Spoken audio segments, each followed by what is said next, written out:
Auzubillahiminash-shaytanir-rajim. Bismillahir-Rahmanir-Rahim. Welcome to my YouTube channel. My name is Muhammad Wasif and today we are going to start lecture series of Math class 9th Punjab Board. First of all, chapter number 1 को definition देखते हैं. Chapter number 1 हमारे पास real numbers. First of all, real numbers क्या हैं? Real number जितने भी set of numbers हैं 0 से लेकर throughout, जितने भी हमारे पास नंबर्स हैं वो सब रियल नंबर्स कहलाते हैं. फर्दर मोर इसमें रियल नंबर में आगे डिवीजन है. एक को हम रैशनल नंबर्स कहते हैं और दूसरे को इरेशनल नंबर्स. अब फर्स्ट रैशनल नंबर्स में अगर देखा जाए तो इसमें भी आगे दो डिवीजन हैं. पहली जो डिवीजन है वो टर्मिनेटिंग डेसिमल नंबर्स है और दूसरी जो डिवीजन है वो non terminating and non recurring decimal numbers है. फर्स्ट ये टर्मिनेटिंग डेसिमल नंबर्स क्या चीज़ है? टर्मिनेटिंग डेसिमल नंबर्स ऐसे डेसिमल नंबर्स हैं जब वो डिवाइड हों तो कोई एक फिक्स वैल्यू आ जाए. फॉर एग्जांपल हमारे पास 1/2 है. इसका जो आंसर है वो हमारे पास 0.5 है. जैसे हमें पता है कि 1 को अगर डिवाइड करें 2 पे तो पॉइंट लग के तो ये 0 और ये 5 और 10 हो जाएगा और ये डिवीजन कंप्लीट हो रही है, ख़त्म हो रही है. तो इसका आंसर हमारे पास एक टर्मिनेटिंग डेसिमल नंबर आता है जो टर्मिनेट हो जाता है, ख़त्म हो जाता है, मतलब कि उसका एक फिक्स आंसर आ जाता है. तो ये हमारे पास 0.5 जो है ये आंसर आ गया. तो ये जो नंबर है ये टर्मिनेटिंग डेसिमल नंबर है. अब दूसरी हम नॉन टर्मिनेटिंग की अगर बात करें तो नॉन टर्मिनेटिंग ऐसा नंबर होता है जो जिसका पॉइंट के बाद आपके पास कंटिन्यू रहे, वो रुके ना. For example 1/3. 1/3 इसका आंसर क्या है? 0.333 एंड सो ऑन, ये चलता जाता है. तो ये जो 1/3 है अब ये हमारे पास नॉन टर्मिनेटिंग है क्योंकि इसकी जो डिवीजन है वो 0.333 ये फर्दर आगे कंटिन्यू रहता है, ये स्टॉप नहीं करता. और इसके बाद आप देखें तो एक और हमारे पास एक वर्ड है रिकरिंग. नॉन टर्मिनेटिंग का तो हमें पता चल गया कि वो कंटिन्यू रहेगा. टर्मिनेटिंग का पता है कि वो कंटिन्यू नहीं रहेगा, वो एक जगह जाके स्टॉप कर जाएगा. वो पहले डिजिट नंबर पे भी स्टॉप कर सकता है, 2 3 4 5 के बाद भी स्टॉप कर सकता है, उसकी इशू नहीं. लेकिन नॉन टर्मिनेटिंग जो होता है वो स्टॉप नहीं करता, वो कंटिन्यू रहता है.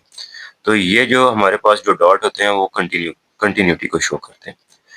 अब दूसरा ये जो रिकरिंग डेसिमल नंबर है, रिकरिंग का मतलब है कि पॉइंट के बाद ये जो डिजिट हैं ये 333 ये रिपीट होते रहें, जो एक सीक्वेंस है वो बार बार रिपीट हो. तो देखें हमारे पास 0.3 के 0 पॉइंट के बाद जब 3 आया तो ये कंटिन्यू ये चलता जा रहा है, 333 फर्दर एंड सो ऑन, ये 3 ही चलता जा रहा है. तो ये हमारे पास जो डेफिनेशन है रिकरिंग की वो इस पे फॉल करती है कि ये एक तो नॉन टर्मिनेटिंग है, दूसरा ये रिकरिंग है, रिपीट होता जा रहा है. तो ये जो फर्स्ट डेफिनेशन है ये टर्मिनेटिंग डेसिमल नंबर्स की है और जो दूसरी डेफिनेशन है 1/3 जो कि नॉन टर्मिनेटिंग भी है और अपने आप को रिपीट भी करता जा रहा है.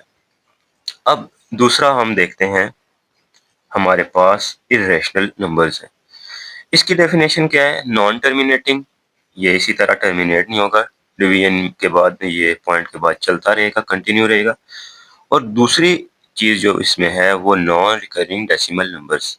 इसका मतलब ऐसे नंबर्स होंगे जिसमें पॉइंट के बाद कोई एक सीक्वेंस फॉलो नहीं होगा, कोई एक पीरियोडिक जो नंबर्स हैं वो नहीं फॉलो होंगे, कोई ना कोई रैंडम नंबर्स आएंगे. तो इसमें हमारे पास एक डेफिनेशन है पाई, जिसकी हम अगर वैल्यू देखें तो 22/7 होती है. और अगर इसको आप डिवाइड करें तो 3.14159 एंड सो ऑन ये चलती जाएगी. अब इसका मतलब देखें नॉन टर्मिनेटिंग भी है और दूसरा पॉइंट जो नॉन रिकरिंग, यानी पॉइंट के बाद आपको कोई भी नंबर रिपीट होता हुआ नंबर नज़र नहीं आ रहा, कोई एक सीक्वेंस नहीं है, 14159 कोई इसमें सीक्वेंस नहीं है. और दूसरा अगर एक और एग्जांपल इसकी दें एप्सिलॉन, जिसको इस तरह ई से भी नोट किया जाता है और इसके नंबर क्या है 2.7182818 एंड सो ऑन, ये चलता जाएगा। अब इसमें देखें ये भी कंटिन्यू है और पॉइंट के बाद इसमें भी कोई रिपीट चीज़ नहीं हो रही, तो ये भी हमारे पास इरेशनल नंबर्स में आता है। अब चलते हैं एक्सरसाइज की तरफ। एक्सरसाइज 1.1 का क्वेश्चन नंबर 1, उसको देखते हैं वो कैसा है और उसको सॉल्व करते हैं। तो क्वेश्चन नंबर 1 हमारे पास, identify each of the following as a rational और इरेशनल नंबर। इसमें हमने आइडेंटिफाई करना है कि कौन से रैशनल नंबर्स हैं और कौन से इरेशनल नंबर्स हैं। तो first of all question number 1 का जो पॉइंट 1 है 2.353535, इसमें आप देखें कि कंटिन्यूटी वाला सिंबल नहीं है, डॉट्स नहीं है, और पॉइंट के बाद ये जो 35 है ये दोबारा रिपीट हो रहा है, तो ये हमारे पास कौन सा है, रैशनल नंबर। रैशनल नंबर की अगर ऊपर हमने डेफिनेशन देख ली है, रैशनल नंबर्स। सेकंड हमारे पास 0.6 है। अच्छा, ये हमने डिस्कस नहीं की 6 के ऊपर ये जो बार लगी हुई है, इस बार का मतलब है कि ये जो 6 है ये एक तो रिपीट हो रहा है और ये कंटिन्यू भी है। या अगर इसको हम अगर इस तरह लिखें 0.666 एंड सो ऑन, तो ये इसके इक्वल है। तो ये बार जो है वो रिपीट कर रही है कि 0.6 है वो एक तो नॉन टर्मिनेटिंग है और दूसरा रिकरिंग है। और अगर इसको हम अगर इस फॉर्म में लिखना चाहें तो हम ऐसे लिखेंगे 2.35। तो ये देखें, सॉरी 35, उस केस में लिखेंगे कि ये कंटिन्यू भी हो। तो देखें ये हमारे पास 35 है तो 35 पे बार आ जाएगी इस तरह, और कंटिन्यू का साइन डालने की जरूरत नहीं है। इसका मतलब यही होता है कि ये नॉन टर्मिनेटिंग है। लेकिन इस केस में हम इसलिए नहीं डाल सकते कि ये आगे कंटिन्यू नहीं हो रहा, कंटिन्यू नहीं हो रहा। अगर ये कंटिन्यू हो रहा होता तो ये ऐसे हम लिख सकते थे। तो ये हमारे पास ये भी रेशनल नंबर है। अब थर्ड पॉइंट देखें 2.236067, एक तो ये कंटिन्यू भी है और इसमें कोई पीरियोडिक या कोई एक सीक्वेंस फॉलो नहीं हो रहा, तो ये हमारे पास इरेशनल नंबर है। क्वेश्चन नंबर 4 देखें, तो ये √7 जो है ये हमारे पास इरेशनल होगा। एक तो इसका जो आंसर है नॉन टर्मिनेटिंग है और ये साथ साथ नॉन रिकरिंग भी है, तो ये हमारे पास इरेशनल नंबर की कैटेगरी में आएगा। और फर्दर अगर ये ई को देखें, ई एप्सिलॉन जिसकी हम वैल्यू देख चुके हैं 2.282818 एंड सो ऑन, तो इसमें ये कंटिन्यू भी है और एक ये सीक्वेंस भी फॉलो नहीं हो रहा, तो ये हमारे पास इरेशनल की कैटेगरी में आएगा। इसी तरह फर्दर अगर हम पाई की वैल्यू देखें जो कि 22/7 33.1415 एंड सो ऑन, तो ये भी हमारे पास एक तो कंटिन्यू है और दूसरा ये हमारे पास जो है सीक्वेंस एक फॉलो नहीं कर रहा, पॉइंट के बाद रैंडम नंबर्स है, तो ये भी हमारे पास इरेशनल नंबर्स की कैटेगरी में आएगा। अगर क्वेश्चन नंबर नेक्स्ट क्वेश्चन देखें, तो इसमें ये जो 5 है ये तो रैशनल नंबर है, लेकिन ये जो √11 है ये इरेशनल नंबर है। जब भी इरेशनल नंबर किसी रैशनल नंबर के साथ ऐड अप होगा तो वो उसको भी इरेशनल कर देगा, तो ये हमारे पास इरेशनल नंबर की कैटेगरी में फॉल होगा। इसी तरह नेक्स्ट क्वेश्चन, √3 ये भी एक इरेशनल नंबर है, प्लस √13 ये भी एक इरेशनल नंबर है। जब दोनों ऐड अप होंगे तो ये हमारे पास इरेशनल नंबर ही आएगा। याद रखिएगा ये जो हमारे पास क्वेश्चन नंबर जो पिछला क्वेश्चन था ये एक रैशनल नंबर था और ये इरेशनल नंबर था। जब भी इरेशनल नंबर किसी भी रैशनल नंबर के साथ ऐड होगा तो वो उसको भी इरेशनल बना देगा। अब आगे फर्दर 15/4 को अगर देखें तो ये हमारे पास डिविजिबल है। 15 को अगर 4, ये हमारे पास आ जाएगा 12 3.0 और ये हमारे पास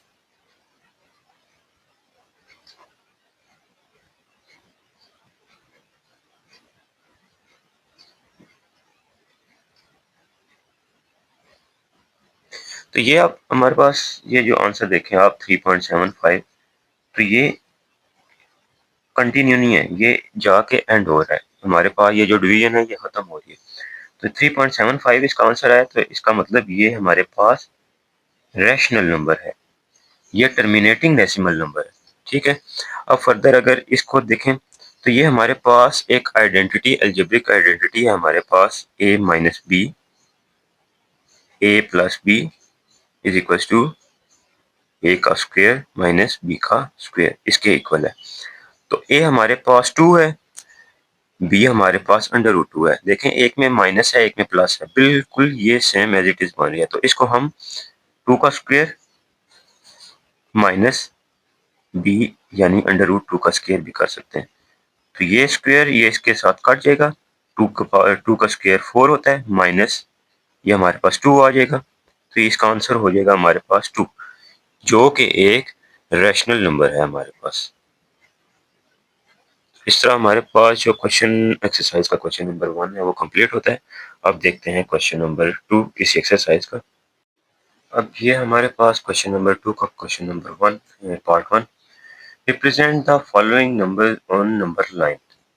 तो ये जो हमारे पास ये लाइन है ये नंबर लाइन होती है, ये नंबर लाइन पे रिप्रेजेंट, कोई भी इस पे कोई पॉइंट होगा तो वो हम इस लाइन पे रिप्रेजेंट करेंगे। अब हमारे पास वो क्वेश्चन है कि represent the following number on number line. Let's suppose अगर हमारे पास 1 होता तो हम इस जगह पॉइंट लगा के इसको रिप्रेजेंट कर देते एग्जैक्ट 1 पे। 2 होता तो हमारे पास ये पॉइंट आ जाता। लेकिन अंडर रूट 2 को इस तरह डायरेक्ट प्लॉट करना बहुत मुश्किल है। अंडर रूट 2 की जो वैल्यू है वो पॉइंट में डेसिमल नंबर्स में आती है, जो कि एग्जैक्ट प्लॉट करना बहुत मुश्किल है। तो इसलिए हम इसमें पाइथागोरस थ्योरम का फार्मूले का यूज़ करेंगे, पाइथागोरस थ्योरम, और इसको उर्दू में फिसागोरस भी कहते हैं। पाइथागोरस थ्योरम हमें क्या कहता है, हाइपोटेनस का square is equal to base का स्क्वायर प्लस परपेंडिकुलर का स्क्वायर। अब ये हमारे पास ये जो राइट ट्रायंगल होती है इसमें हमारे पास ये जो है ये हमारे पास हाइपोटेनस होता है, ये हमारे पास बेस और ये परपेंडिकुलर। तो हमें अंडर रूट 2 चाहिए। अंडर रूट 2 किस टाइम आएगा, ये अगर हम हाइपोटेनस की जगह अंडर रूट 2 पुट करें और लेट्स सपोज हमारे पास जो बेस है वो 1 के इक्वल है एंड फर्दर जो परपेंडिकुलर है वो भी 1 के इक्वल है।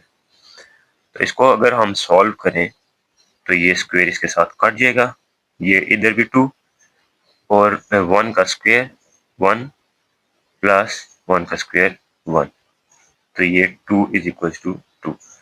इसका मतलब हमारे पास ये जो आंसर है ये left hand side equal to right hand side आ गया। इसका मतलब अगर हमारे पास जो बेस है वो 1 के इक्वल हो और परपेंडिकुलर की भी वैल्यू 1 हो, तो जो लेंथ हाइपोटेनस की हमारे पास होगी वो किसके इक्वल होगी, अंडर रूट 2 के इक्वल होगी। ये तो हमने फार्मूले में पुट करके इसको वेरीफाई कर लिया है कि ये हमारे पास सेम है, इक्वल है या नहीं। तो हमारे पास प्रूव हो गया 2 इक्वल टू 2, मतलब कि जो बेस 1 अगर रखें परपेंडिकुलर को भी की वैल्यू भी 1 रखें तो जो हमारे पास हाइपोटेनस की वैल्यू आएगी वो अंडर रूट 2 के बिल्कुल इक्वल होगी। तो हम इसको यहाँ पे प्लॉट कर लेते हैं। ये हमारे पास जो हमने ऊपर नंबर लाइन सिस्टम बनाया ये हमारे पास 0 से 1 तक ये 1, ये एक यूनिट या ये एक पॉइंट है।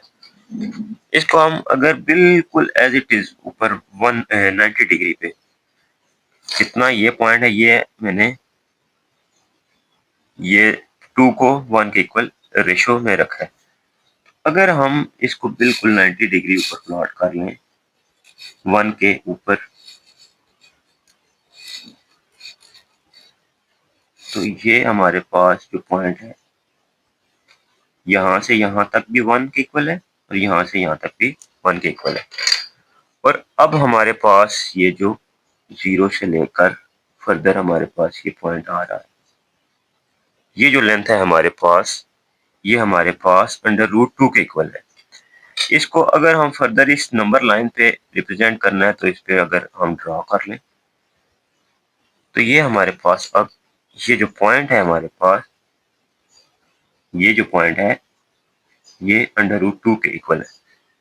तो ये देखें हमने बिल्कुल एग्जैक्ट √2 को प्लॉट कर लिया। अगर हम इसका डायरेक्ट करना शुरू करें तो उसका जो पॉइंट है वो डेसिमल नंबर्स में आता है, जो कि प्लॉट करना बहुत मुश्किल है। तो ये हमारे पास √2 को हमने नंबर लाइन सिस्टम पे रिप्रेजेंट कर दिया। अब नेक्स्ट क्वेश्चन को देखते हैं। नेक्स्ट क्वेश्चन हमारे पास √3 है। √3 को अब हमने प्लॉट करना है, तो उसी तरह पाइथागोरस थ्योरम को अप्लाई करेंगे और इसको वेरीफाई करेंगे पहले। तो लेट्स सपोज हम इस दफा हाइपोटेनस को √3 रखेंगे। तो हमारे पास जो पाइथागोरस थ्योरम है वो h का square is equal to b का स्क्वायर प्लस p का स्क्वायर है। हाइपोटेनस का स्क्वायर बेस का square is equal to base का स्क्वायर प्लस परपेंडिकुलर का स्क्वायर। तो हाइपोटेनस अगर हम √3 रखें और बेस हम √2 रखें और परपेंडिकुलर को हम 0.1 कह देते हैं, तो अब हमारे पास ये जो वैल्यू आती है इसको वेरीफाई करते हैं।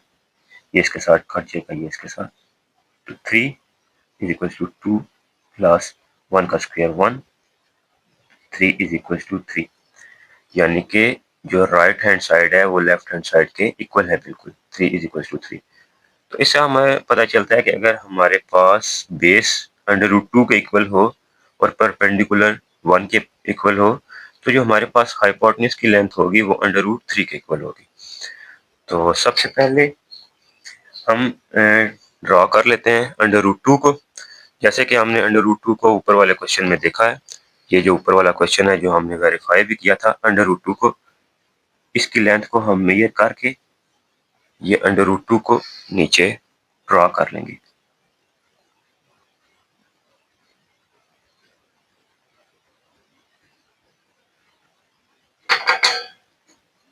ये जो पॉइंट है हमारे पास, ये हमारे पास √2, इसके ये यहाँ से यहाँ तक जो लेंथ है वो √2 के इक्वल है। अब फर्दर हमारे पास बेस तो हमें पता थी √2 के इक्वल है, परपेंडिकुलर को भी 1 के इक्वल कंसीडर करेंगे। तो ये देखें ये जो 0.1 यहाँ से यहाँ तक जो पॉइंट है 1, वो मैंने 2 के इक्वल रखे हैं। तो इसको फर्दर इसी तरह ऊपर बिल्कुल 90 डिग्री पे एक्सटेंड करेंगे।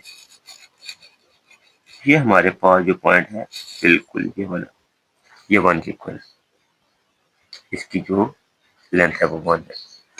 तो अब हमारे पास ये जो हाइपोटेनस है 0 से लेकर यहाँ तक, ये हमारे पास लेंथ हमारे पास ये √3 की है। √3 को हम रियल नंबर लाइन पे ड्रॉ कर लेते हैं। तो ये हमारे पास अब जो लाइन आई है ये बिल्कुल ये √3 के इक्वल है। अब चलते हैं नेक्स्ट पार्ट की तरफ। अब इसी तरह हमारे पास जो नेक्स्ट क्वेश्चन है 4 1/3, इसको रिप्रेजेंट करने के लिए हमारे पास क्या मेथड या क्या तरीका है। ये देखिए ये जो 4 है ये तो एज इट इज आ जाएगा 4 पॉइंट, ये 0 से 4 पॉइंट तक आ जाएंगे। 1/3 का मतलब है कि 4 के आगे जो 4 और 5 के दरमियान जो डिस्टेंस है उसको आप 3 इक्वल पार्ट्स में अगर डिवाइड कर लें, ये जैसे हम डिवाइड करते हैं 3 इक्वल पार्ट, बिल्कुल प्रिसाइज भी नहीं लेकिन एक रफ आइडिया या नज़दीक नज़दीक। तो ये आप देखें हमारे पास यहाँ से यहाँ तक एक पॉइंट, यहाँ से यहाँ तक दूसरा और यहाँ से यहाँ तक तीसरा पॉइंट। ये अब 4 से 5 तक 3 इक्वल ब्लॉक्स में डिवाइड हो चुके हैं। तो इसमें 4 1/3 को प्लॉट करने का तरीका ये है कि 0 से 4 तक तो आएंगे और ये 1/3 का मतलब है कि ये जो पहली लाइन है ये हमारे पास 4 1/3 के इक्वल है। इसी तरह अब नेक्स्ट क्वेश्चन में देखते हैं।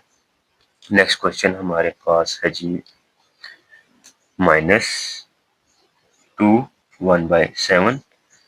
इसको हम ड्रॉ करेंगे।